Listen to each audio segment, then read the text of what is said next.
Hi, Mr. Elatorre. My name is Trenton Gilkey. I attend Hutchinson Community College, and this is my impromptu speech.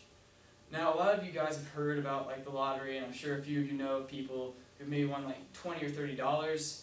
Personally, I would never play the lottery because the money I would put into it would almost never equal the amount I'd get back.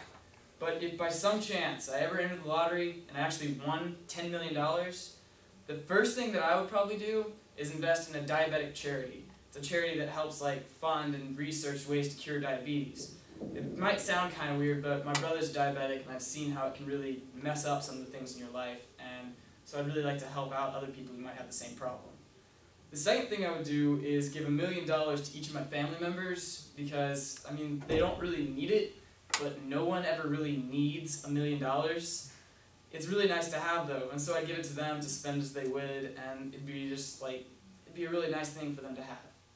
Then the next thing I would do is spend $150,000 on college. I just put it into a savings account so that way whenever I go off to college, I make sure that I have enough money to survive throughout the entire experience. And that way I'm not always scraping the bottom barrel to make sure I can fund it. The next thing I would do is I would spend $250 grand and give it back to the high school band. I really like the band here, and I know that we have a lot of funding issues, whereas we get about $5,000 a year to spend as we would, and I know that our band director would really appreciate some money coming in his way. The next thing I would do is give $650,000 to the school as a scholarship. And I'd set up a scholarship fund that would pay $10,000 every year for a student who would excel in band and would show all the qualities that I would deem necessary to obtain this scholarship. After that, I'd spend $1 million on frivolous things like buy a way too expensive house, and I'd buy an expensive car that I would never ever need.